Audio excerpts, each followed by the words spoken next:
Welcome to the Winged Wheel Podcast. Here to talk all things hockey are your hosts, Brad Crisco, Ryan Hanna, and Evan Lobsinger.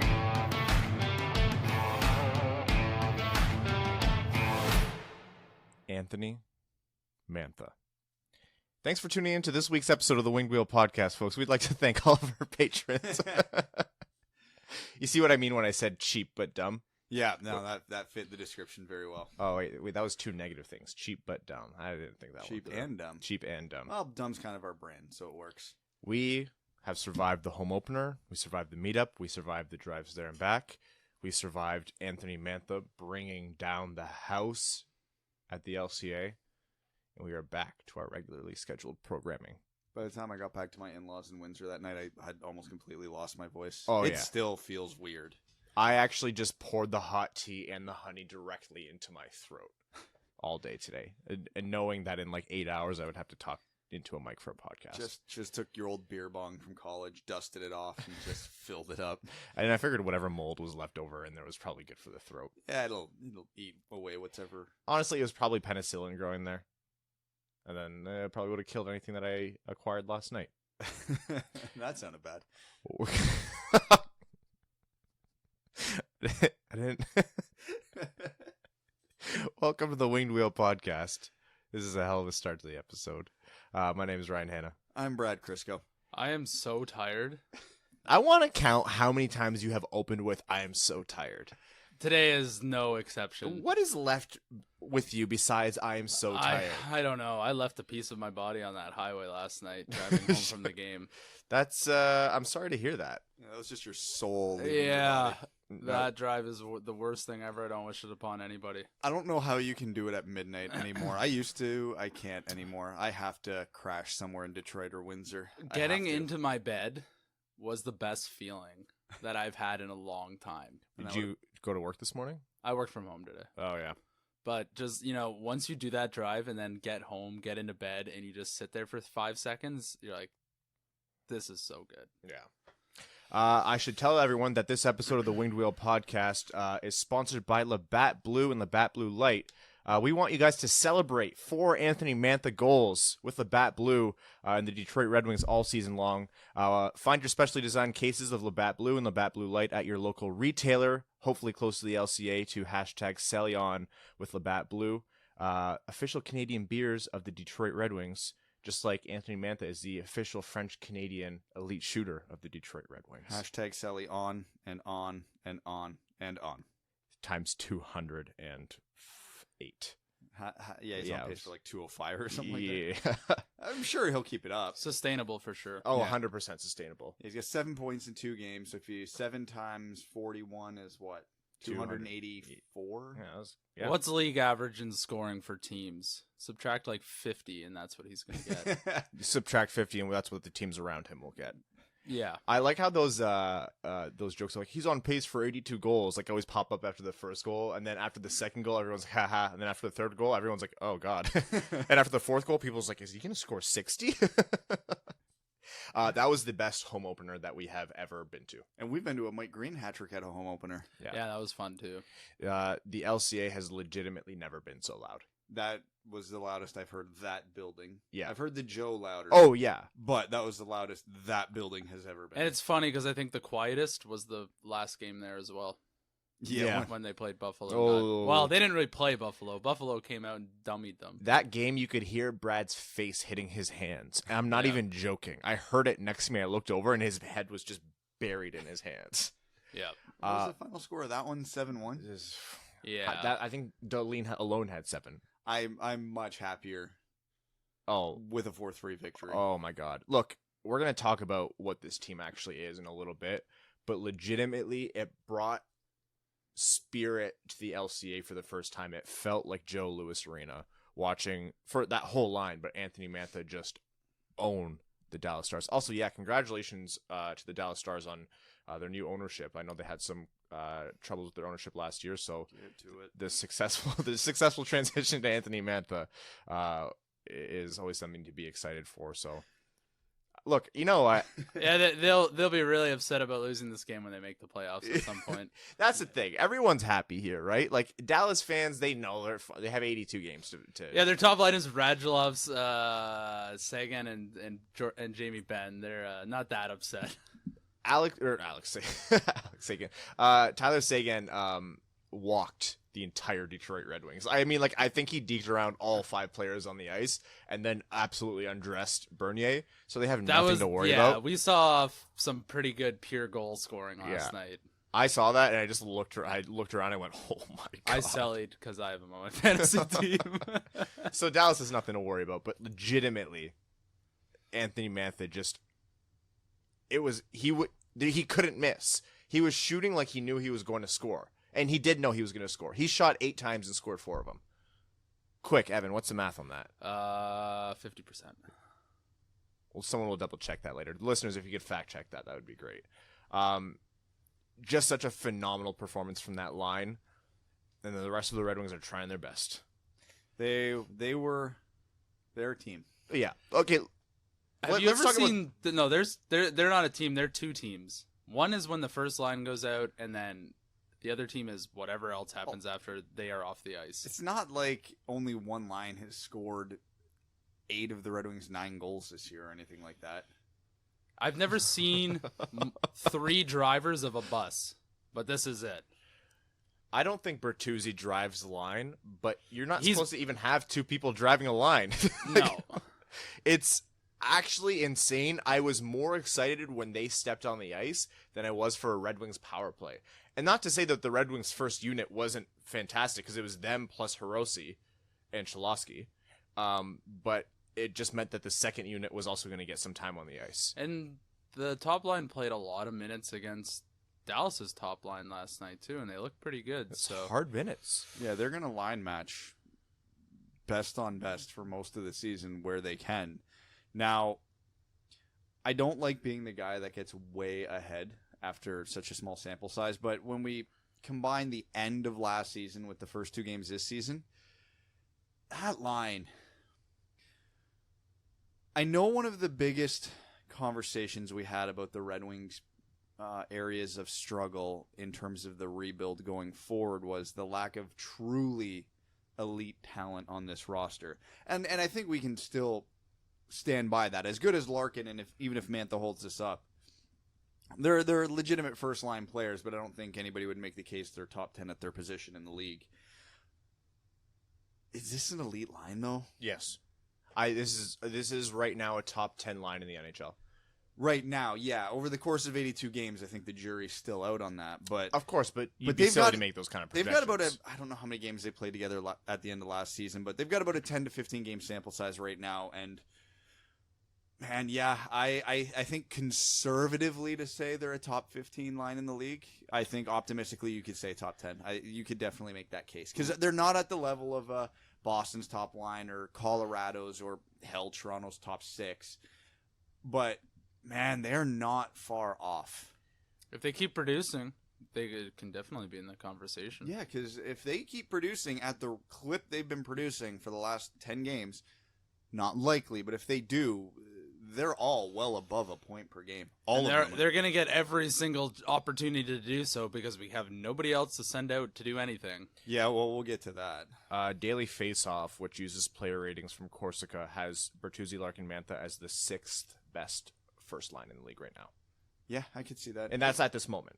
Yeah, asterisk sample size. Yeah. Eventually, teams are going to realize they need to absolutely stack up on that line. So they will see a lot of top defensive pairings and top lines for most of the year. And not that has slowed them down yet, but eventually it will. Is Dylan Larkin going to get the best of Sidney Crosby or Patrice Bergeron or whoever every night? No, of course not. The NHL doesn't work that way. Otherwise, Detroit would win the Cup hands down and go 98-0 this season. But it's a very promising sign that this is helping alleviate one of the biggest concerns we had about the team going forward. Because it's not easy, but it's not impossible to fill out the bottom 9 of your forward roster. It's very hard to fill out a top line. Exactly. So if you can get the top line issue solved, even if it's not one player doing it, but that top line as a unit, I guess it's a the whole is more than the sum of its parts. Mm-hmm.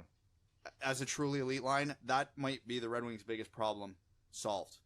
And now it's just, okay, we need to build a second, third, and fourth line, which, again, not easy, but between Zadina, Veleno, Rasmussen, Svechnikov, Hirose, Athanasiou, likely, not even, oh my God, we got our work cut out for it. It's likely going to happen. A lot has to go right for everything to kind of fall into place as well, or even as close to as well as this MLB line. We'll call, just for the sake of... I just want to call it the Dinger line. Yeah. The Mantha, Larkin, Bertuzzi line. But the pieces are there. Like, let's say Veleno absolutely crushes his development. There's your 2C. Let's say Zadina absolutely takes that huge step forward that he needs to this year. There's your second line winger opposite Athanasiou. Bam, that's 2 lines right there.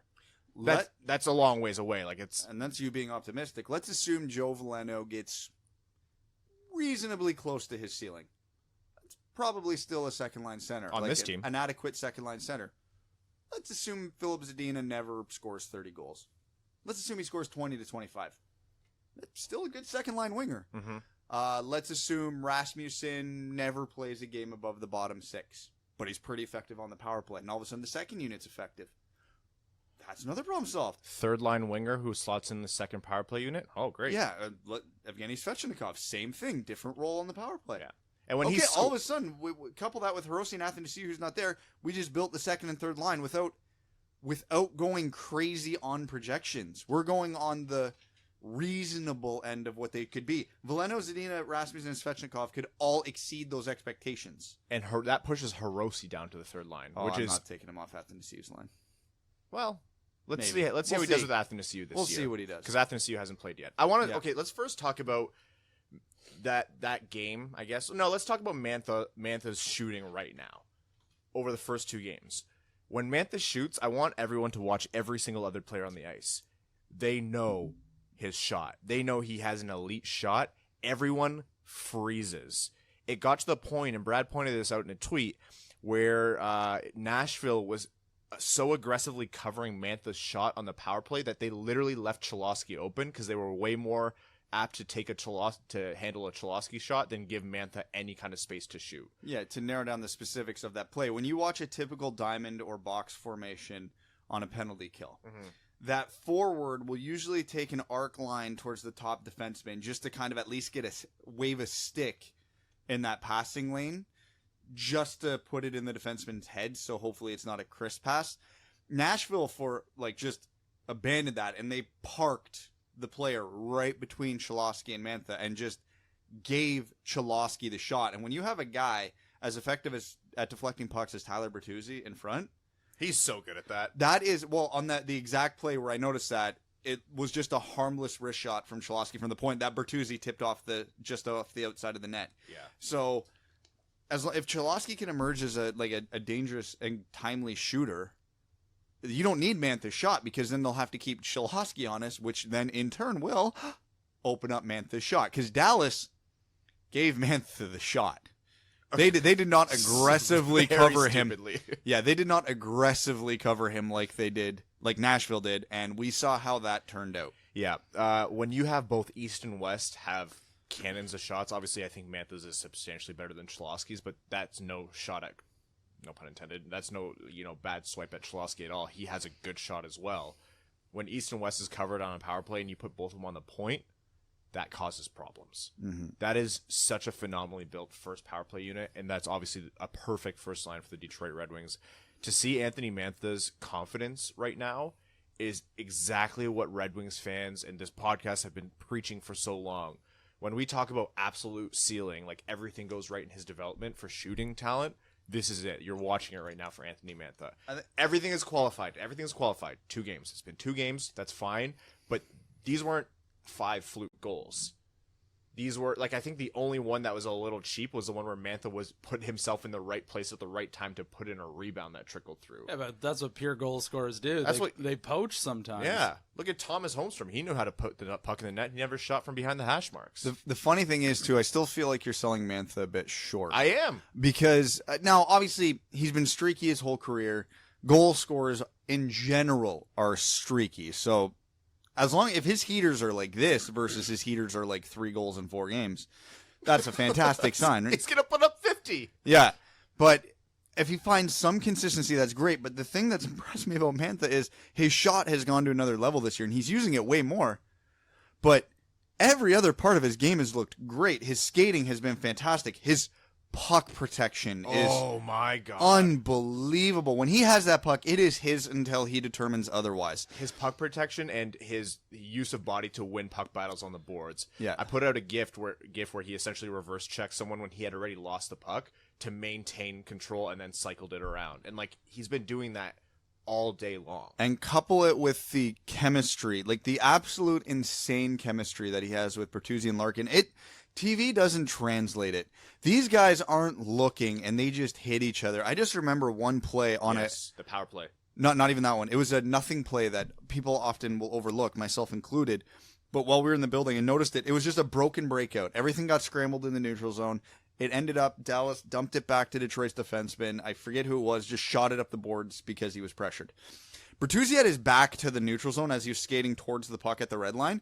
Just got it, turned, and in one motion fired it right into the middle of the ice, which normally would be a dangerous play, but sure as hell he put it right on Larkin's tape going full speed. Yeah. And Larkin took it in wide on the break-in. And you can't teach something like that. He knew Larkin was coming. I'm sure he took a look over his shoulder to see whatever path he was taking, but they didn't miss. And they do stuff like that a lot. They just know. Now, we can and we will talk about Mantha all day long, but I also want to talk about Dylan Larkin.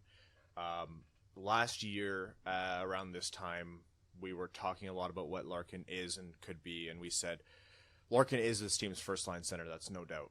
Larkin is probably objectively a second-line center. He could be a first-line center, but, a lot of things have to go right, and he has to have, a huge year, and B, sustain that into the season thereafter. He's done that, and he makes us eat crow, and this is the happiest I've been to make a wrong prediction. He has absolutely kept all the momentum in the world, and it's aided by the fact that he's playing with two fantastic teammates, one with an elite shooting talent and one guy who just knows what to do. He's the third most talented guy in the line, but you wouldn't know it with the way he positions himself and the way he meshes with them. But Larkin has absolutely carried over all that momentum. He looks like a true first-line center in this league. He absolutely does. I felt he didn't have that strong of a game yesterday against Dallas and still registered 2 assists and had a bunch of chances. He didn't have that strong of a game, and he still looked good. Yeah, that's the big thing. And this is going to apply to Mantha this year as well. To be a true first-line player in this league, when you don't have it that night, and everybody who's played any sport, just some nights you just don't have it. No matter what you do, no matter what, you just don't. Mm-hmm. But when you don't, you still have to be effective. Now, if that means you're not going to bury a single goal that night, you try, but you're just going to have to go balls to the wall defensively that game, fine. Whatever you do to be a positive influence on the team. And like I said, Larkin made a couple horrible decisions. Like I've never seen someone attempt a wraparound on a 5-on-3. Yeah, I wasn't a big fan of that. Yeah, that was just #dumb. They were riding that serotonin high. Yeah, and he had a couple other plays that I wasn't thrilled with, but again, still a positive player, still registered 2 assists, and the team won the game. That's what you need. There has not, and this I'm not going to call this a hot take. I think you'd have a hard time arguing with it. This is the most dominant Red Wings line, like one line I've seen since Datsuk Zetterberg Holmstrom. Yeah, well, that's not even up for debate. There's been no dominant line since then. And I didn't think I would see that in this stage of the rebuild. No, yeah, it's a absolutely positive development, and because it's weird, because now that you mentioned that, I was even thinking about that yesterday. I'm like, I don't remember feeling this confident about anything with the Red Wings in a while. No. It's like a long, long time. I'm talking like since Lidstrom retired. Legitimately, they would step on the ice and the entire crowd would perk up. The buzz started. They knew. And that has not happened for the Red Wings in a long, long time. Their transition game, by the way, is dumb. It's unreal how easily they're getting zone entries. Like you said, they don't look. They just know where they're going to be. And they get it. And when they have no options and they're defended perfectly, which Dallas played a fantastic trap when given the opportunity to set up, they still executed a good chip and chase where they actually recovered the puck. Yeah. Which we'll get to, again, the rest of the team in a bit. But yeah, it was, and even some of the drawn up plays, and I'm going to go on a bit of an aside here because I've been Jeff Blashill's and this coaching staff's biggest critic for years now. Man, I love almost everything they've been doing this year. That one, we were talking about it during the game. The 5-on-3 they had, that one set play they had where they wheeled around, passed it from point to below the goal line behind the net. Just as Mantha was circling around. Now, Anton Khudobin made a ridiculous glove save on Mantha. That's not anything we've seen from the Red Wings in years. You and I looked at each other after that play and went, holy shit. We've never seen a play designed like that before. The game-winning goal off that one draw on a tired Dallas defense was executed to perfection. And anybody who's wondering, that there's no way that's not a preset play. No. That was just perfect. That top line, on top of being effective as hell, looks like they're being coached properly because their breakouts are effective, their break-ins are effective, their power plays effective, their cycle plays are effective, their draw plays where they win it are effective. They get it. The coaches are getting it. They're playing them 20 minutes a game. Like Abdelkader's line played 10 minutes. This line played double that. I mean, man, it's tough for Abdelkader's line to play when we're on the power play 12 times last night. But so far, it seems like this coaching staff has a different philosophy this year, and I'm reserving the right to be pessimistic because history. But so far, I'm happy. I'm going to give credit to three things here. One, I think Jeff Blashill has genuinely, incrementally, not all at once, but slowly adjusted his coaching philosophy and been a little bit more open to developing young players by playing young players rather than putting them in the press box. Yeah, well, there's only one young forward on the team this year, but he's playing on the first line power play, so. Two, and this might be the homer in me, I genuinely believe this is the Steve Yzerman philosophy kicking in. Yzerman's philosophy of acquiring players also translates to how he utilizes them. He is not interested in letting players waste away. He usually has very good reason if he's limiting their minutes or setting them down. But I would not be surprised at all if he sat down with Jeff Blashill and said, all right, enough's enough. This is no longer Abdelkader's team. This is no longer like Glendening on the first-line team. We have to lean into what we're good at because it's so limited. And three, the players just force his hand. You do not have the kind of talent that Larkin, Mantha, and Bertuzzi have, especially together, and not force your way to the first line. That's exactly what they did, and they really didn't give Jeff Blashill a choice. So extremely, like you said, impressed with the systems. The breakout's been so bad for years and years, and they're just trying new stuff. They stretched it out. Like they're doing that breakout pass and then drop to shift the defense's momentum. The hockey equivalent of the hook and ladder. Yeah, essentially. It's like a long stretch pass, and then they drop it back to about the red line, and then the defense are like all stutter-stepped, and then they come in with speed. It doesn't always work. Well, to be fair, Detroit's always done the stretch pass, but the stretch pass was to be a deflection at the blue line for the dump in. Now, whoever's at that far blue line or the red line, like you said, is just catching it and then throwing it backwards to whichever winger or centerman is just flying through the neutral zone, which is going to lead us to the next point. One line was doing that. Yes. Now, I'm not going to say part of me, every part of me hates dump and chase hockey. It's not effective. It doesn't work in today's NHL. But the more and more I watched the other three Red Wings lines and watching them do that unsuccessfully over and over and over and over again, I don't think they're capable of doing anything else. So Blashill can try and teach them whatever system he wants. They will not be able to perform it. They just can't. They were listed a couple times they tried that immediately led to a turnover where Dallas went the other way. And that's a good point. Like the summary of the first two games is I made a stupid meme of the tall Keanu and short Keanu, and the tall Keanu was the Larkin, Mantha, Bertuzzi line, the short one was the rest of the Red Wings, and that is legitimately your game summary for the first two games. And not to say they were the only good players. I think Hronek had a great first two games, especially the second game. Oh, he was phenomenal in the second game. We're going to talk about him in detail because I have some points. I think Luke Glendening deserves a lot of credit. He was great both games. I think Cholowski looked good. I'll say he looked good against Dallas. Yes, he looked good against Dallas. I think Nemeth, for the first game wasn't so hot, but the second game he had a lot of good defensive plays in my mind. I will agree. There's players here and there who have had okay performances. Howard and Bernier. Yeah. Well, Bernier saved that game with a second left. Bernier saved it when it mattered. I'm never concerned about the goalies. I'm not going to blame them when it's bad. Yeah, right? yeah, that's fair. And the thing is, you can't blame the rest of the team because it's just the talent isn't there. I think Hirose was hot and cold as well. I think he had his good moments, and I think he had his moments where it's this is still a young guy in the league, and he's not been that good, or he has these mental lapses, but those will kind of ebb out. Like he'll really round his game out. I think he's a very smart player, so you would expect that. But no, it's genuinely been that first line running the entire game, and then there's just not enough talent to run those systems. Like Blashill can only do that through one line. I looked at some of the analytics splits between the top line and the bottom three lines, and it was comical. The expected goals are way higher. The expected goals are like top end, like best in the among the best in the league on the top line, and the rest of them are bad. Yeah, it's Detroit genuinely deserved to win that Dallas game, but they genuinely did not deserve to win the Nashville game. So they should be 1-1. They're 2-0. We're happy because of the top line. But this is, man, another aside. Do I ever appreciate Andreas Athanasiou now? Because he just gives that second line a whole different look. Oh, my God. They were not even capable without him. Again, Hirose had his moments, and I can't even say Philip or Nielsen had their moments because they really didn't. Man, he just brings a whole new dimension to this team, but it's good. I want to talk about Hronek, though, before we really harp on the negatives.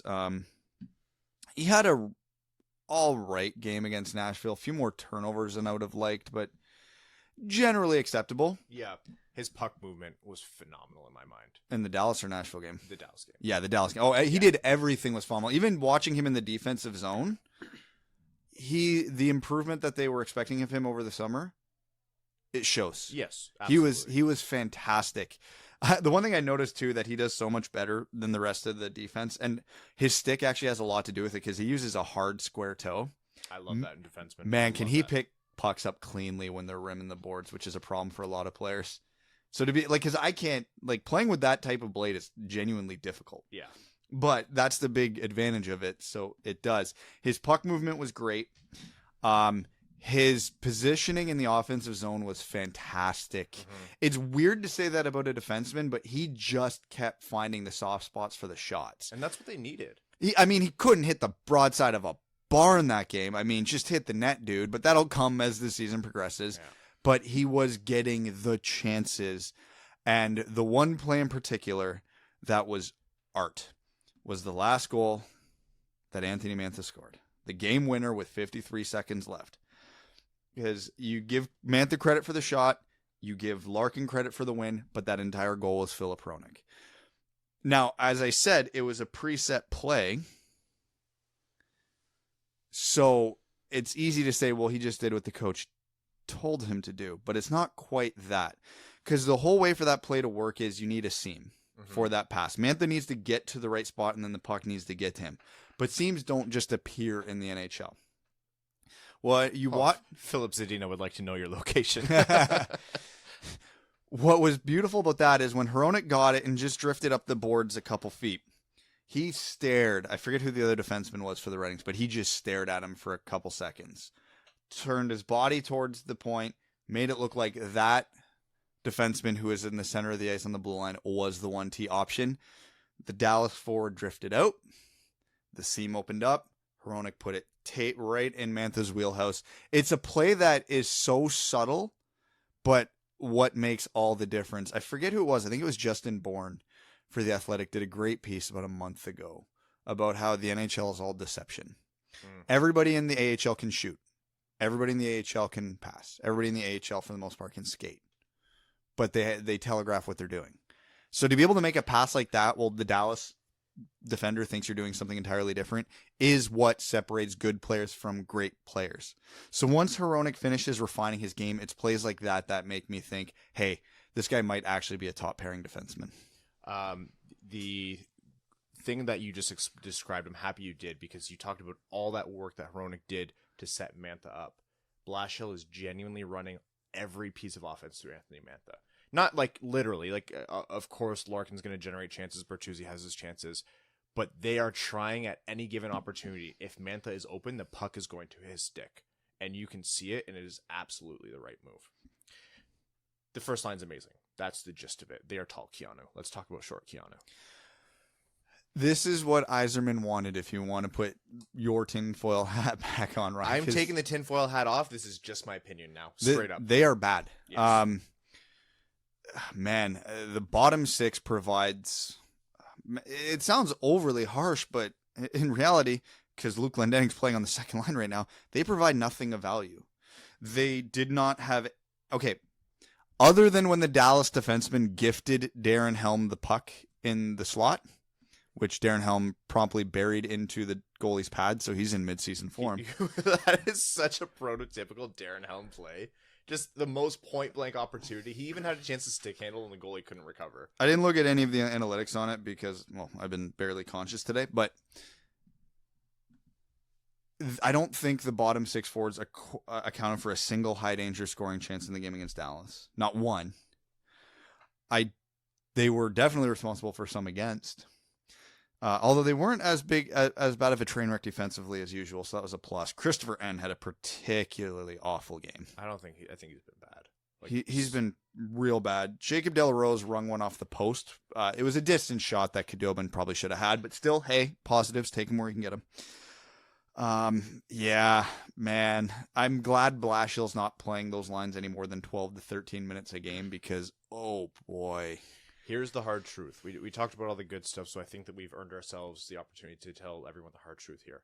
Mantha, Larkin, Bertuzzi will play as much as possible this year. 20 minutes when they can manage it. It's an 82-game season. It's a long season. They need to be careful not to hurt these guys, and they do need to. The minutes will come down as the sample size gets bigger.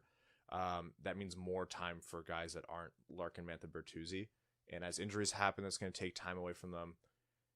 This team will not be winning games. Other teams are just going to, eat up Larkin and Mantha and just shut that line down, and they're going to take advantage of the other three forward lines at some point. They're going to stop playing their Crosby lines against them, and they're going to play their Luke Glendening lines against them. And sometimes they'll be effective, and sometimes they won't.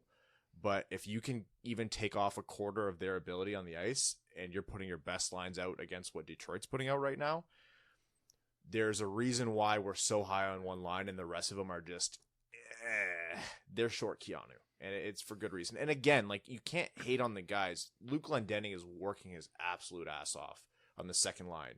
He's not a second line winger. Everyone knows he's not a second line winger. He knows it. Jeff Blashill knows it. Steve Eisman knows it. The fans know it. He's working his butt off to keep up, and he's doing an okay job. That Nashville snipe looked like a second line snipe. He's good for 4 or 5 of those a year, I swear. Just barrels down the wing and just absolutely rips one. He shot it off of UC Saros' head and over his shoulder. That is just that's a sniper's insult. That was him just walking up to UC and slapping him on the face and kissing him on the cheek and putting the puck in the net. I think that's literally what happened. But no, Luke Glendening has to keep up on the second line. And anytime that's what you have to do, it's not looking so good. And that's okay. We talked about this. That's okay. Red Wings fans should be excited. No reasonable Red Wings fan was coming into the season and saying, oh, yeah, we're going to make the playoffs. We're going to be competitive. No, obviously that's not the phase of the rebuild we're in right now. But we just saw 2 games in a row. Red Wings fans can look forward to exciting hockey, huge performances from their best players, and they might steal some wins from time to time. And that's great. Yeah, it's been a long time since we've seen at least some inspiring hockey. I'm telling you, obviously watching that, you can make that evaluation, but all you have to do is be in the LCA. That feeling the buzz in there was absolutely wild. Not in the first period, it wasn't. No, the first period before Larkin, Mantha, and Bertuzzi got their crap together. I turn to you at one point. I'm like, did we just pay $200 a ticket or whatever it was to watch 60 minutes of dump and chase unsuccessfully? We've seen a lot of bad hockey in that building, and I was just so concerned. I felt bad for Don and Aditya, who are our Patreon or our ticket giveaway. We didn't even talk about the meetup. Oh, we will. Anthony Mantha ruined it. Yeah, we forgot about it. And I looked at them. I was like, I'm so sorry that you guys have to see this. And they were just obviously they were happy to be there. And Dallas played a particularly bad game. Yeah. 3 too many men calls. They looked tired. Yeah. They looked really tired and disorganized. Yeah, it was Detroit playing the back-to-back with travel. Come on, Dallas. Didn't they play in St. Louis? Was it the day before? Yeah, it was. You're right. 2 days. No. And they had to play St. Louis with their sweet third jerseys on, which obviously takes it out of you because those jerseys are just absolutely gorgeous. The Red Wings were in the same boat. Yeah. Coming from the same time zone. I just don't. But ours was a home opener, so our team should play particularly more amped up. I think that game was originally scheduled for 5, and everyone's like, "Why'd they move it?" I'm like, "Because they played at 8 p.m. the night before." Yeah. in the Central. Because scheduling, and the Leafs have played like 6 games already. It's so stupid. While we're at it, we have breaking news. what? Like actual kind of significant news, so this might apply. There's no context with this, but this is from Anzar Khan. Red Wings have recalled forwards Evgeny Svechnikov, Ryan Kuffner, What? defenseman Alex Biega, Yeah. and Oliver Kasky. Athanasiou, Nielsen, Daly, and Eriksson all hitting injured reserve. I told you before this episode. Eriksson's going on IR. His Daly, Nielsen, and AA, though? Okay. AA was a game-time decision Saturday. Now he's on IR. Let's break this down piece by piece. This is real-time news. This has never happened. I've already retweeted it. Evan, tell us! I'm retweeting with comments. Okay. I was talking before this episode. They are being very cagey about Eriksson. Obviously, Eriksson's not a huge impact player, so no one's really drilling them about it. But his soft tissue injury has never even looked hopeful for him to be on the ice. Must be a big soft tissue. I genuinely believe we might not see much of Eriksson at all this season. That's just like a feeling that I have. He could be back after 20 games or whatever, but I don't think we're going to see much of Eriksson. The guy has taken a beating between his hip, and I think he had, his quad or something once. Hips don't lie either. No, they absolutely do not. And you're a defenseman. You have to play a transition game. His skating has already suffered. I don't think we're going to see a lot of him. Nielsen got hit in the face with the puck last night. Oh, so something. Yeah, because we didn't follow that up. We didn't notice till the game was almost over. We're like, hey, we haven't seen Daly in about a period and a half. Yeah, you asked about you asked if he got sad or injured, and then I looked after him like, oh yeah, he got injured, and then shortly thereafter they traded for Biega. Yeah, so they must have realized it was pretty bad, or it was because of Eriksson. Nielsen a puck to the face and then hitting IR means something broke. So rough cut. Rough. I'm hoping not an orbital bone or anything that needs too much surgery. He was one of the usable bottom 9 guys. Yes. Now, the one thing I want to talk about is just immediate reaction here. The guys who were recalled, I think it's pretty telling of what the Red Wings' plan is this year. Because we kind of hypothesized this coming out of camp when they sent everybody down. And now they didn't call up Zadina, Veleno, Rasmussen, Seider, or any of these guys. Kasky is an older guy they brought over from Europe. Biega's 30. They just traded for him. Svechnikov's older, but probably had the best camp. And Kuffner, again, college free agent, older. They don't want the young guys anywhere near this team this year. No. This is all about development in Grand Rapids. Not that they didn't deserve it. Svechnikov's probably the air quotations recalled because he earned it. Yeah. But he's still not one of the younger guys down there. So they are... His knee is probably still swollen. Probably. So they are very much beating the development drum this year, which, again, I agree with. I'm fine with. But I think, looking at the trade for Biega, which we'll talk about soon because we haven't mentioned that yet, and then the other 3 guys that were recalled, I think that part's pretty obvious. Because, again, as much as we like Svechnikov, Kuffner, and Kasky, they're old enough that they're either they are what they are at this point, or they're not far from it. Svechnikov, he's not going to be a first-line winger, or likely not. He's probably second line. When do we play Washington? I'm not sure. For the fight. Maybe that's next game. No, you can look at this as guy. Like, these are all just... Like, Biega is guy. Couple Chads. I mean, Kasky and Svechnikov, I'm intrigued to see. Kasky and Svechnikov right now are interesting guy. Yeah. They could be Kasky and Svechnikov, but right now it's less, like you said, it's less about them and more about keeping the young stars who they need to develop into that second line center and that first or second line winger. They need them to develop this year. And like we said, like we predicted this, putting Veleno and Zadina together, because by all rights, if everything goes well, pie in the sky, they'll be playing together on the second line within a year or 2. Yeah. That's what they want from them. So you shelter them in Grand Rapids, which, again, our next meetup has to be in Grand Rapids. You shelter them in Grand Rapids. You bring up Svechnikov, who has a little bit more experience, who is older. Kasky, who is, who has that experience playing pro hockey in Europe. Kuffner is guy. Biega is guy who they traded for. It makes sense. I do think it's not the prettiest way to run a team. It's going to be a tough year sometimes. There's going to be some hard games to watch, but it's the best way for their development. The trade. You want to talk the trade? I want to ask one question about one of the guys recalled. We know what Oliver Kaski's specialty is, and even though the Red Wings are employing 3 defensemen between their 2 power play units right now, I don't think he gets on. But with how bad Mike Green's looked the first 2 games, do you pull him off the second unit and put Kaski out there just to see? Do I? Yes. Does Jeff Blashill? Last season? No, definitely not. This season? Honestly, maybe. Probably not, but maybe. Maybe. There's a chance. In reality, what are we going to see? We're going to see Cholowski lose his power play time. Like, that's just what's going to happen. Well, they can't. They need him to set up Mantha for the dingers, and he's been doing that well. They can't pull Hronek off because Mantha's been the trigger man for the first unit. Hronek's been the trigger man for the second unit because they don't have a forward capable of that on the second unit right now. Yeah, wow. We were talking about preseason injuries sorting out the logjam problem, but yeah, it just took a couple games. I love that this happened while we recorded. I'm so happy. We never get breaking news when we're recording. This is a first. Let's talk about the trade, David Pope for Biega. That dropped last night at 11:30 at night. And my first thought was this team cannot make a trade or a move at any decent hour or time of the week. And it just continued the tradition. I know some people, a very small group, they love David Pope. Look, David Pope is aggressively guy. You look at who's in the pipeline for the Red Wings, there's 10 forwards ahead of him. It's fine that we lost David Pope. I wish him all the best. Maybe he'll get a shot in Vancouver. Biega he's not a needle mover. Let's just say this now. He's not going to break the world. From everything I've been able to gather, he's been able to play good defense because he busts his butt and he hustles. So essentially we're getting bigger Joe Hicketts. I don't even know that he's bigger. I'm just assuming. Canucks fans love the guy. They call him Bulldog. Yeah. You look. I quickly was able to look at some of his underlying numbers this morning before I just lost the will to live.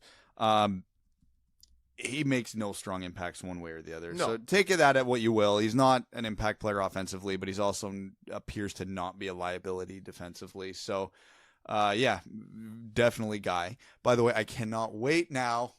All I want is the Red Wings to have a French-Canadian plug on the 4th line because we need a Guy. Because who did we take that bit from Steve? We took that bit from Steve, and that's just a funny evolution. Yeah, we need a Guy. Yeah, for those of you who are wondering who Alex Biega is, he's 31 years old. He's played a ton of AHL minutes. He's played I don't know 70 NHL games or something like that. Oh, he's also 5'10". It's essentially Joe Hicketts. They've essentially just got themselves Joe Hicketts. So it's not – he's there to be a body. Daly went down. Erickson went down. They obviously don't want to be calling up a ton of guys from Grand Rapids. They just needed a body, and a depth trade where they lose essentially nothing of value from their pipeline is exactly the way to do it.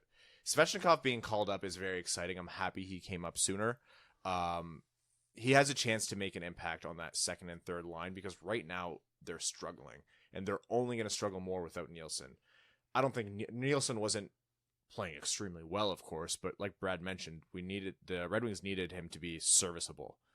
And you lose that serviceability when you lose one of the only 2 talented, or remotely talented players on the line. So Filppula will definitely be the center on that line, and Svechnikov will be on the wing. And he should get a good chance to play a ton of minutes because who else are we parading out there after the first line? So he should get a very good sniff, I would think. Well, Nielsen's spot on the second power play unit's now available.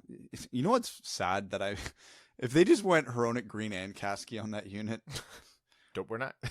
I mean, teams put out 4 forwards and 1 defenseman. We got 5 out there. I mean, who else is going to go on that? Who's going to replace Nielsen? Because Adam Ernie's already on it. Svechnikov's probably getting power play time now, as he should. Congrats, buddy.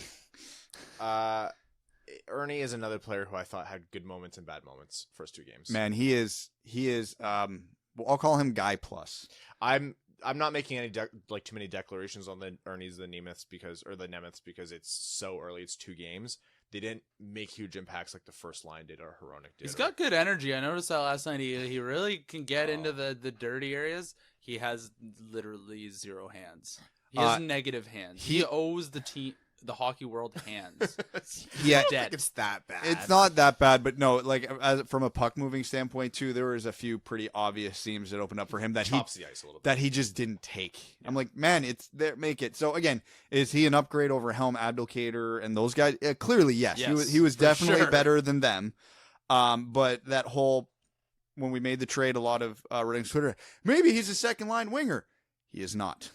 He is very much not. Yeah. Third line winger is still optimistic at this point. The jury is out. Now, on this team, second line, maybe, but right now he's going to be a third line winger whether he deserves it or not. yeah, so just my quick aside on Ernie. Like, I don't hate him, but also let's keep expectations realistic here. All right, I just want to squeeze the last little bit of juice we can get out of this live news because I know the next time it's going to happen is like 2022.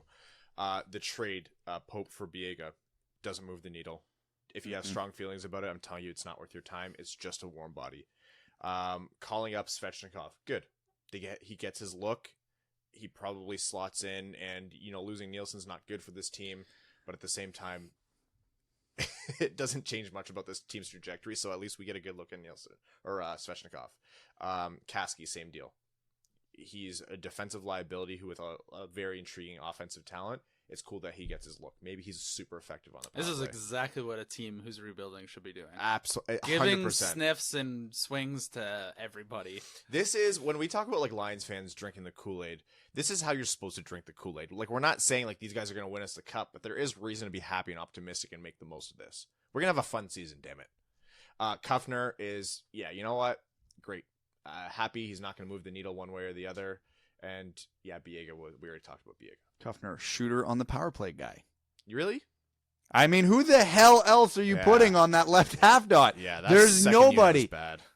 That second It unit hurt was to watch. Nielsen, Ryan. That second unit dumped it in on the power play so many times I actually was pulling my hair out. I can't do it. I can't do it anymore. That power play 2 unit. games in heaven. I honest, they have never carried the puck in over the blue line. And when they got it in, their one play was rimming it around the boards to each other. They love that. It just turned into my the whole God. first period was dump and chase, lose the puck, dump and chase, lose the puck, dump and chase, win the puck, cycle, lose the puck, dump and chase. Any team that has half decent skating defensemen will eat that puck every time, and they're back out of their own zone, no problem. I think Max and Prashanth were talking today about how maybe they just keep Mantha on the ice for the full 2 minutes, a la Ovechkin, and then I think Max had the appropriate retort. He was like, well, just leave the top unit out there for like $1.50, $1.40. Give that second unit 20 seconds. Analytics legitimately demonstrates that you should leave your first line power play on for as long as you humanly can. Yeah. Because the loss that you get by making them more tired, you get so much more value. Just think about it this way. What's more valuable for a good first line? Power play time or 5-on-5 time? Power play time. So you're trading off 5-on-5 time after the power play because they're a little winded, but you double your power play time. You take that deal every time. Why are you not doing it? And what is more strenuous on your body, 5-on-5 or power play? 5-on-5. Perfect. It's such a simple solution, and it's so funny that we need numbers to tell us this because it makes so much sense. Also, you know what a great time to make that decision is? When your second line power play is actually worse than just putting no one out. Not actually, that's dramatic and rude, and I'm sorry to those players, but it's such a big drop-off. I hear the argument. I'll hear the argument. Philip Hronek gave them a couple shots on net, and outside of him, that unit was atrocious. Yeah, he was handing out free haircuts last night. Oh my god. Bertuzzi launched one into space. I was like, I ducked. No, the second unit was just such a big drop off. I'm like, just keep the first unit out there. Literally as long as you can. Who cares if they have to go back and go in transition? Larkin's a great skater. If you just map out a like 20 square foot area on the ice and say, Mantha, just glide in this area. We don't even want you skating, buddy. Save your energy. It's an upgrade. Just stand there. Legitimately, give Mantha, say, no, Larkin and Bertuzzi will do the retrieval. Mantha, coast. This is your one time to coast. All you're coasting the game, do it on the power play. You know how happy he'd be? If you want to swap out Cholowski for Hronek just to give one of them a breather, fine. Sure. Yeah, whatever. Fine. Or Hronek for Hirose and put Green out there. Sure. Yeah. But you keep the dingers out there. Okay, let's talk about the meetup. Can we talk about the game one last thing? Yeah. We lost that Eric Cole trade, 100%. Oh. Rupe Hintz is sick. Yeah. Rupe Hintz. Well, we knew that last year. I don't. Yeah, but now that I've seen him play in real life, he is sick. Yeah. Yeah, that that was a dope name. Ever since Detroit lost Marty Firk, they've had a lack of dope name, and Rupe Hintz is like top tier. It's up there. Yeah, Rupe Hintz is like very good to elite tier name, I think. Do we have any good Great names? flow too. Do we have any good names coming up through the system that I'm forgetting? Master Simone's pretty good. Master Simone's sweet. I honestly like Zadina. I think that's a great hockey name. Tuomisto sounds fun. Tuomisto sounds Finnish as hell. Yeah. I'm Yeah, here for Finns it. always have really fun names. They do. We had the Poo Cannon for a while. Yeah, UC, Pekka, Lassie. That's why the stocks and glass has gone down because we don't have Pulkkinen anymore. Evan's broken me because now every time I hear the name Pekka, I'm just thinking soft tissue injury. I want to talk about the meetup. As you guys, for those of you who have been listening for a while, you'll know this, but for new listeners, you'll know that at least twice a year we do meetups, and our biggest ones are obviously the home opener and the last game of the year in Detroit. The home opener meetup obviously is our biggest draw. That's the big one because everybody's still happy and optimistic. Evan, at the start of the last episode, had this moment of like pure euphoria, which kind of blew us all away, where he talked about how excited he was, and he talked about how that meetup like gives us the energy and the life to do this podcast. Like it just really ties things together for us. Like we obviously love doing this. We get to talk hockey. I don't feel that energy today, that's for sure. No, but you certainly tomorrow don't. I will. Meeting everyone there and just talking to you guys and seeing the turnout is legitimately the best feeling in the world. We just like ride that high all season long. We had over 100 of you. There were so many of you. We actually stopped counting at 100. It's great to meet and talk to people, and that's fantastic. But for me, my favorite part is seeing listeners interact with each other. They don't know who any of these random people are. They only know us because they listen to the podcast. But it's great when they talk to us. It's great. But seeing them just like just start shooting the shit about hockey with each other. That's probably my favorite. It was part. like when Sarah met Marissa. I'm like, the memes per 60, and that gathering was mega high. We met Red Wings 5 Ever in person. We met Hemorrhoids in person. Our meme, like honestly, our meme talent just increased just by being in their proximity. No, it was so cool to meet everyone, patrons, fans, listeners. People have been listening from the Zadina draft. People have been listening from day one. Like we see Justin Kalinsky there. It's just so cool to see everyone. I wish I was better with names. I'm great with faces. I am awful with names. It's just I can't even articulate how much I appreciate and love each and every one of you. You guys make this show happen. Very obviously, this is a show that's run by 3 guys.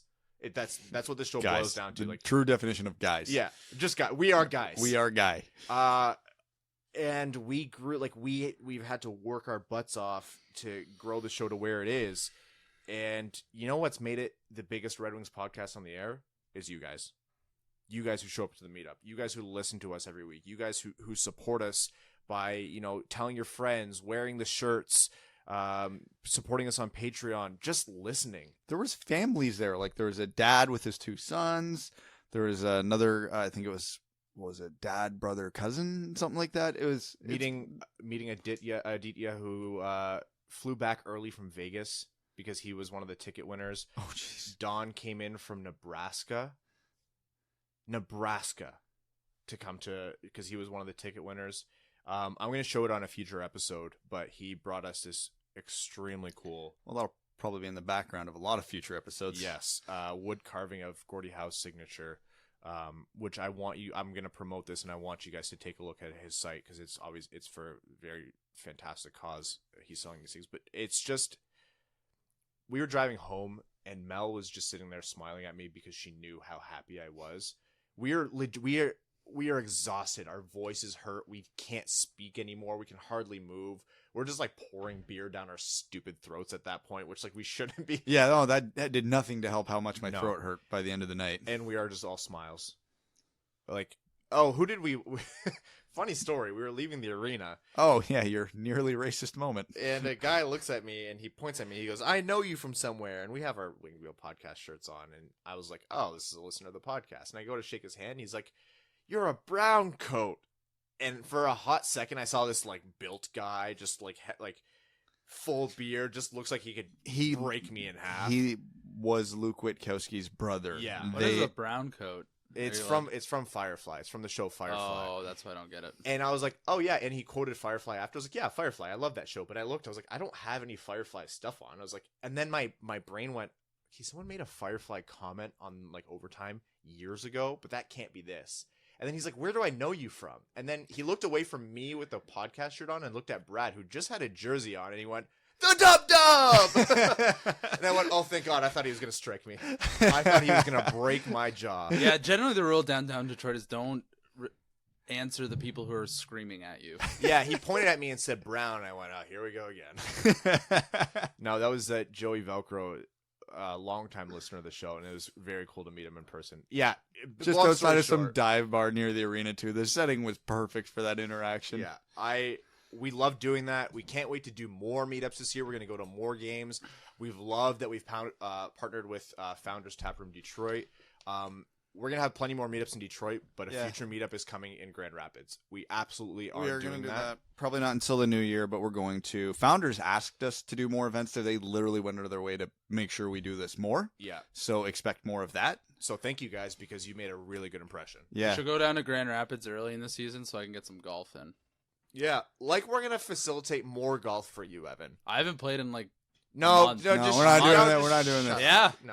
It's October, Evan. It's not impressive It's if you over. haven't golfed I in a haven't while. played since the weekend, like September 8th, I think. You Evan- golfed in September. That's not. I should be still out there. Great weather right now. Evan is a man with a whole full-time job, and is a host of a successful podcast, and he sits there and goes, how is all my time going away? He just can't fathom where his time is going. I'm angry at the office, and then I'm angry out on the golf course. That's just my life. Just smashing off the tee when the anger he gets. Oh my God, We could go to a Griffins playoff game. we could go to a Griffins. Yeah, playoff if it's game. in June, the golf course should be open. I hope we didn't just jinx the Griffins. Yeah, they're 1-0 right now. Yeah, the AHL is funky. Plan the parade. That was a long episode, main part about just the Red Wings, but I think that's what we Jesus. had to after that home opener, after those first two games. We are a Red Wings podcast, so if you're a non-Red Wings fan listening to this episode, we're sorry. Oh, and we have a healthy overtime. Mantha Oh, was boy. the last player to get a natural hat trick for the Red Wings was Henrik Zetterberg, I think, Was it? in 2008. That was a natural 4 goals for Mantha. I don't know if that's ever. Dallas had one in between the third and fourth. Doesn't natural only imply that only your own? Nope, straight up. Mantha had a true natural hat trick. Dallas Stupid scored, hockey and purists. then he got his fourth. Yeah. He was the first Red Wing to score 4 goals since Johan Frenzen had 5 against Ottawa in 2011. There was another crazy stat about the 4-goal home opener, but I can't remember what it was, and it was something that hadn't been done in a long time. He was the first Red Wing to score 4 in the home opener since I think it was 1933. That was it. Mind you, that just seemed. I was actually more surprised that had ever actually happened before. Yeah, no kidding. To be honest, Well, winning original 6 team, almost everything has happened at least once. because based on the last 4-goal game for the Red Wings, it was 8 years ago. So you got to think there's only one home opener a year, and if they're getting 4 goals a game every 8 years, yeah, it's not likely to ever fall in the home opener. So that was nice. Yeah, All crazy. right, we have 29 Patreon comments. Oh, Jesus Christ! This might take as long we as the love drive you all. home last night. Yeah, We are going to head over to Overtime, which of course is brought to you by our Patreon supporters. They're the people who make this show happen. They allow us to do what we need to do to put out the best show possible for you, including YouTube. Hello, YouTube. Evan, show them the front of your face. There it is. That's your once this episode. We're going to start with Alex Zuko. He says, good morning, gents. Sad to miss out on the Dub meetup at Founders this weekend, but I imagine it was a raucous occasion. My question is what you see the trade value of the few remaining experienced assets left. Daly and Erickson are probably just throw-ins that could net a very late round pick, but I'm curious of what you think of Green, Howard, and even guys with 2 years left like Glendening and Helm. Not expecting much, but more picks are always a good thing. Thanks, guys. if I had to generalize, not one of them is worth more than a 3rd-round pick, and even that's optimistic on some of them. The only guys who I think at this point get a 3rd-round pick are maybe Glendening and Howard. The way Green's played the first 2 games, his return isn't going to be great, but he has the highest potential to maybe get up to a 2nd-round pick. Everybody else is of no significant consequence. Yeah, Glendening I think might have a lot more value, but they might be wary to part with him. Yeah, you still need guys to fill out the roster. Kalen Wood says, wow, I can't imagine how fun that game must have been to be at in person. So jealous. Big Tony packing the nets with his spicy meatballs. That first power play one-timer looked like a how to do a one-timer simulation. What was the worst jersey foul you saw? This is one of my favorite activities at a hockey game behind beer, a hot dog with only mustard, and, well, the hockey part. Picking out a random stranger and hitting them immediately and forever based only on outside appearance. It's usually a Patrick Kane knockoff sweater in which no team affiliated with Chicago is playing. getting mad just thinking about it. Anyways, hope you had fun. I'm planning on making the trip next year. Cheers, cheese bags. I actually did see a Patrick Kane Hawks jersey there. That's bad.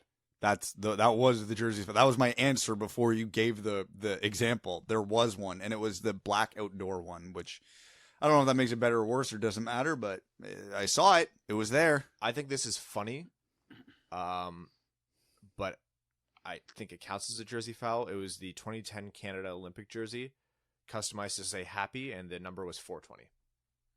That's amazing. It's hilarious. That is amazing. It's hilarious, but at the same time, that's such a beautiful jersey. Why not just get like a Doughty or like a Crosby or like Iginla? I don't think I can't even really remember any bad ones. I think I saw a really bad knockoff Yzerman jersey last night.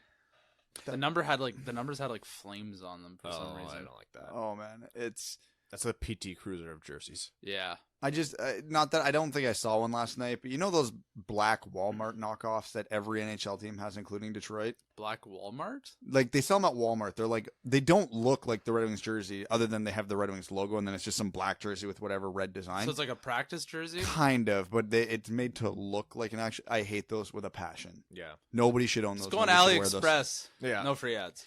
Philip Gasno says, wow, when I heard you guys give your sponsor spiel, I got pretty giddy. You guys deserve it. It's been fun watching this thing grow. I'm so happy for you guys. I'm proud of you guys. Hey, thanks, Philip. That means a lot, man. No. Also, the amount of respect and support you guys showed Max and Prashanth when they wanted to make their own podcast was very professional and quite amazing.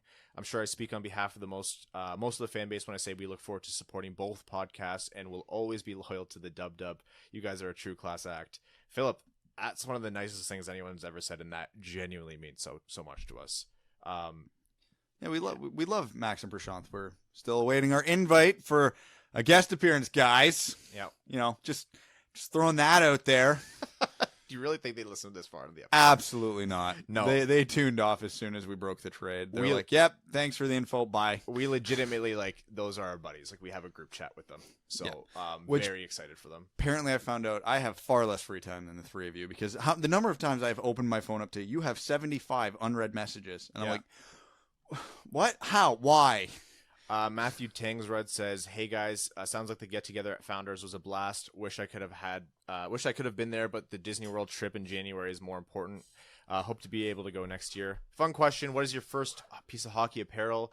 Either a jersey, hat, shirt, etc.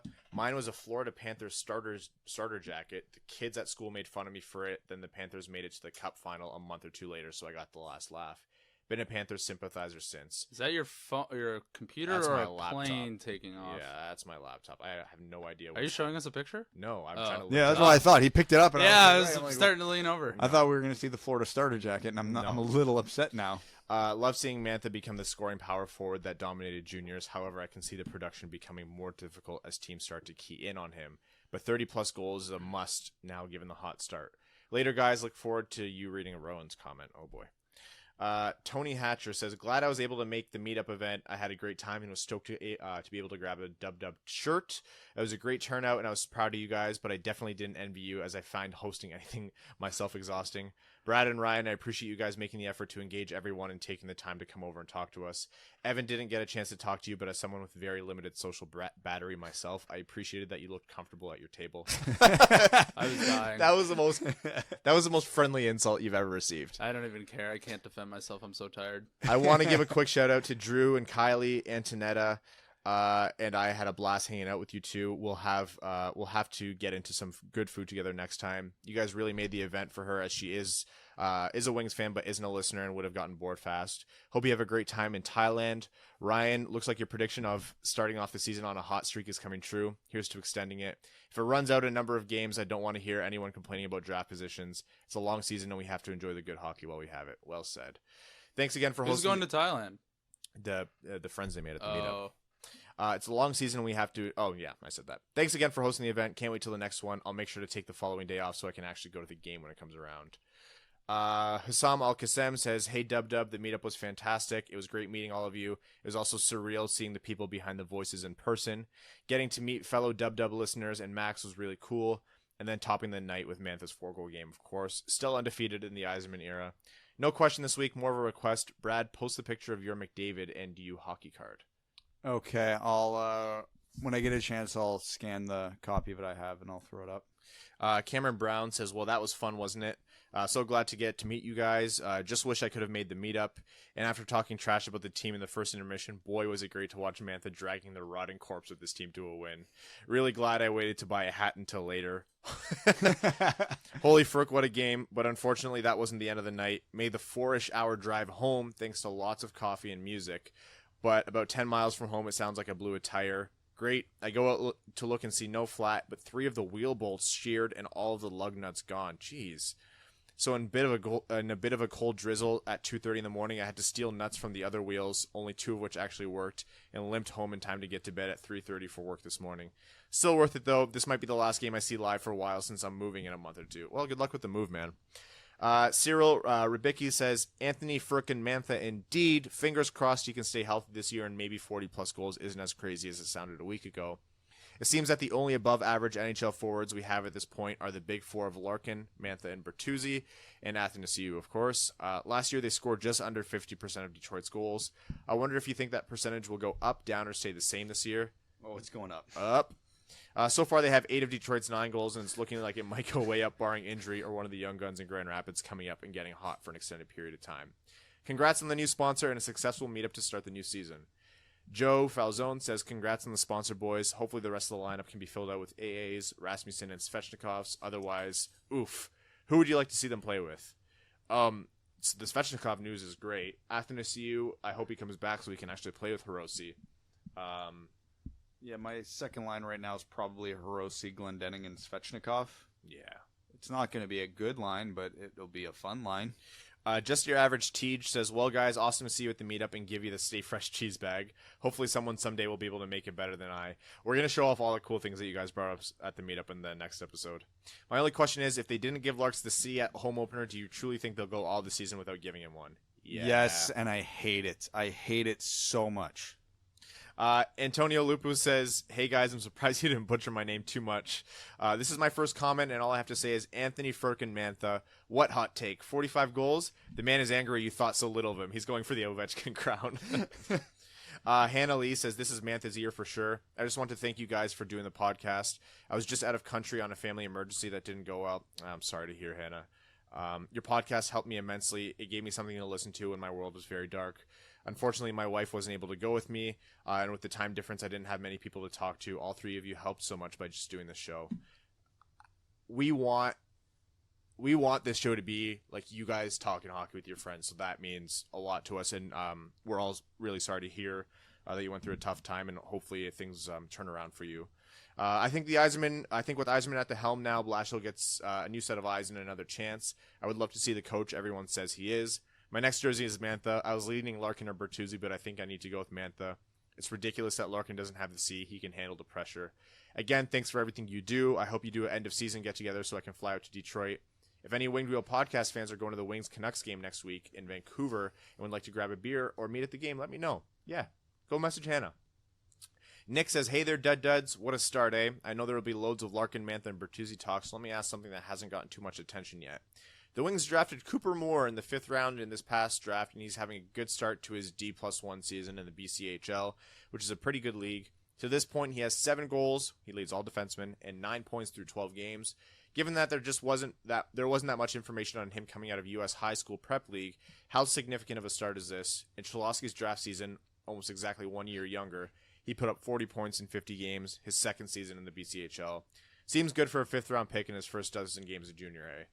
It's good. Again, like you said, Cholowski was younger, so he does have the advantage of being an air quotations older player in the league. But when you're an older player in a league like that, you expect to dominate. So when they do, it's a great sign. Same thing with Tuomisto in the Finnish Junior League right now. Yeah, Cooper Moore was very much an unknown, and we learned that the Red Wings scouting team was basically banging the table to take him. So they very obviously saw something that other teams didn't. They took a chance on him, so that's a huge start. That's exactly what you want to see on a guy they took a flyer on. Liz B says, before the season started, I figured Mantha would get 35 to 40 goals. Now, even though it's only been 2 games, him getting 50 or at least close wouldn't surprise me. It's a contract year for him. Some crazy stuff can happen in contract years. 85% of Detroit's wins this season will be solely because of that top line. All of that is correct. 85%, that low. Yeah. This is the most full I've seen the LCA since it's been opened, and the loudest. So I'm going to my seat. I start to walk up the stairs, look up, and Lidstrom was coming down the stairs. That was not something I was expecting to see yesterday. I'm not sure what he was doing in the upper bowl, but it took me a few minutes to process that just happened. I'd have fallen down the stairs. We walked past Nick a few times while he's doing interviews and like being escorted around the arena and stuff. I was randomly standing next to Marty Turco in the concourse. We walked past Thomas Holmstrom, didn't even realize it. I did immediately. I was like, "That's Thomas Holmstrom," and you guys just kept walking, talking about whatever thing came to your mouth. I'm not that guy that stops and bothers these guys when I see them in public. I try to not be. You can still recognize who they are. Yeah, that's fair. Yeah, we also drove past Corey Perry. On the way in there. Yeah. Garrett TV says, Hockey Amigos, please tell me how to feel right now. It was a stellar opening weekend, but I realize not all days will feel like this. We know there's not much beyond our top line and top pairing, but it's still good to find the positives. Surely by this point in the pod, you've covered a lot of ground on highs and lows from the weekend, so just tell me how to feel about our hockey team. Otherwise, I'm letting Jesus, a.k.a. our top line, take the wheel for now. Let's go Red Wings. Just enjoy it when it happens. Enjoy the highs. Don't worry too much about the lows. It's all part of the process. I unironically trust the process. We should play that section of the podcast back, and when in like 3 months we're in a pit of misery and we're dying. Yeah. Force ourselves to listen to it. Yes. Hunter Saunders says, well, it appears Mantha isn't friends with Lafreniere since he's going to score our way to 82-0.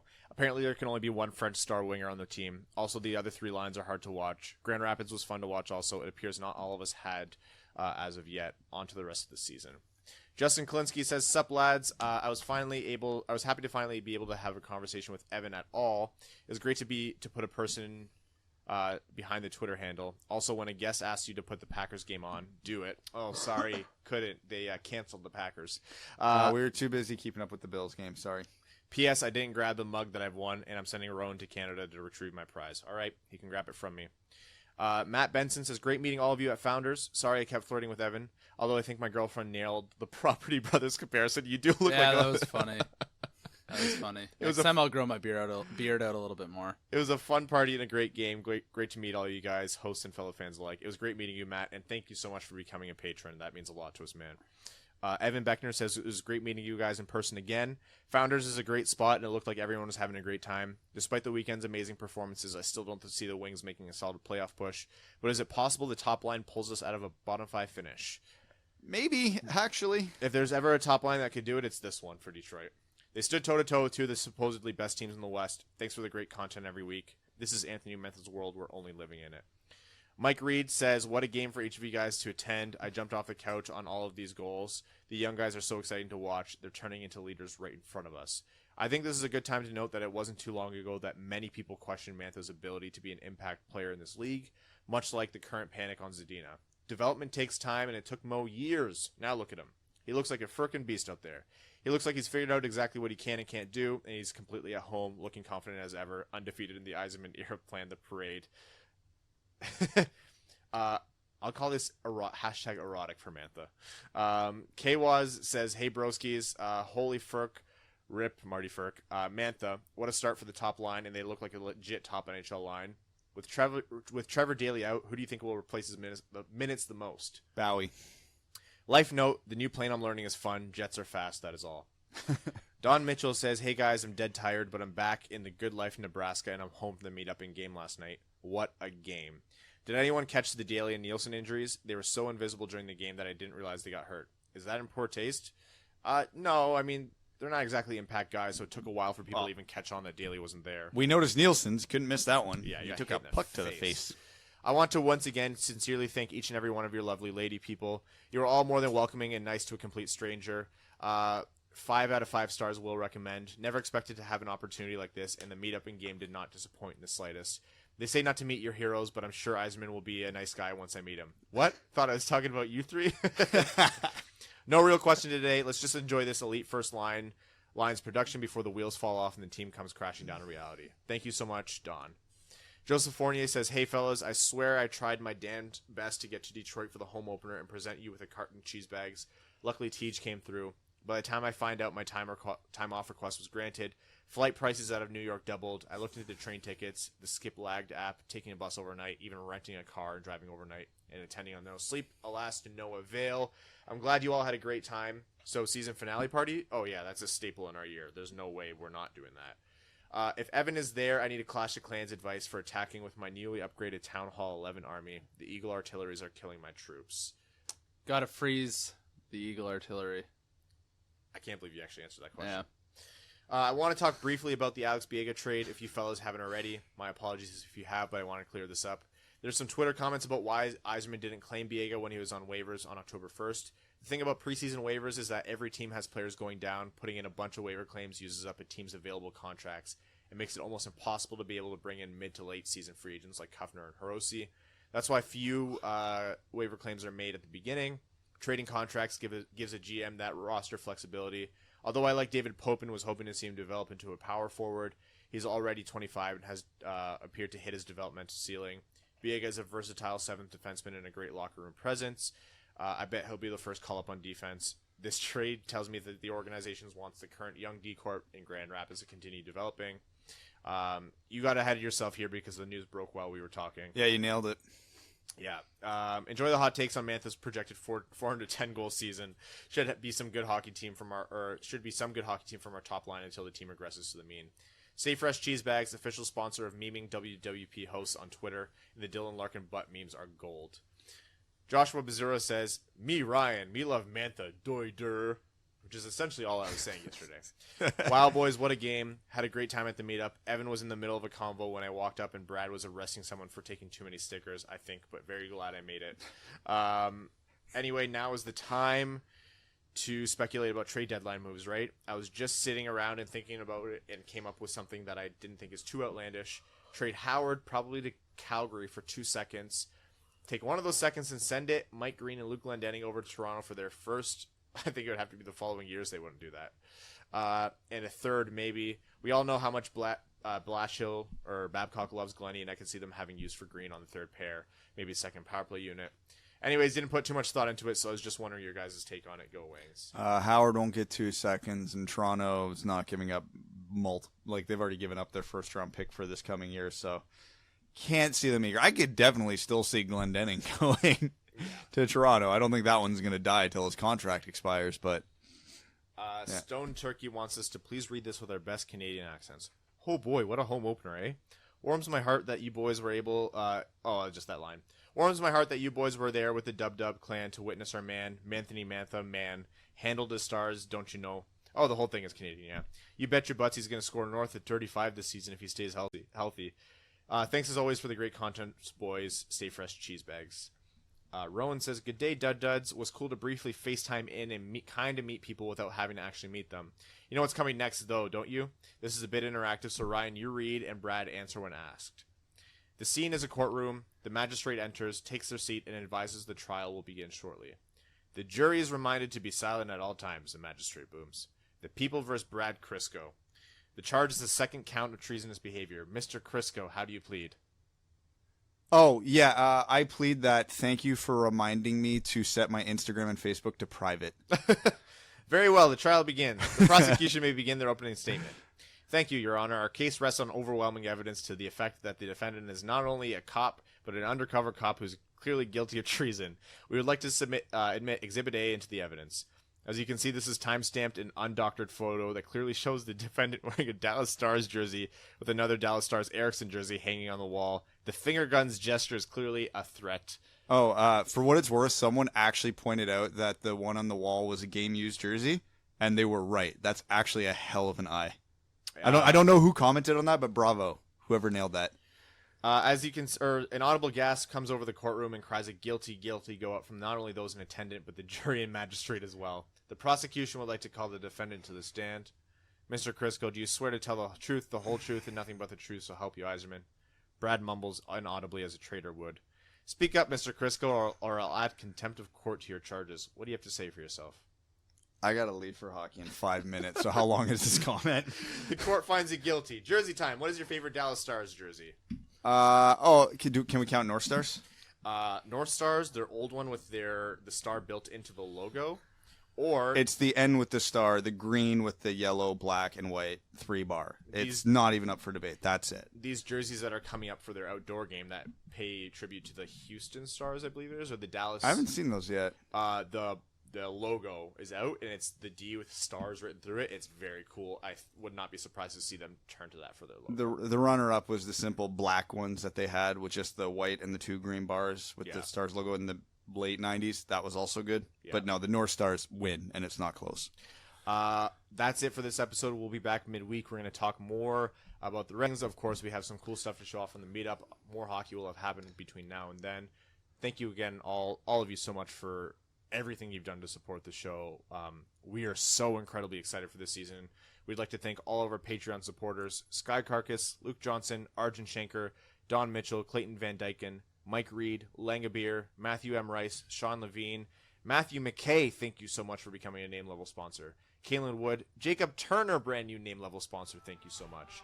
Charlie Elkins, John Evans, Antonio Lupu, Rob Thiel, missed you at the Meetup, buddy, Stan Olson, Ryan Lewis, Mike DiLoretto, and Hannah Lee. We love you all. We can't wait for the rest of the season.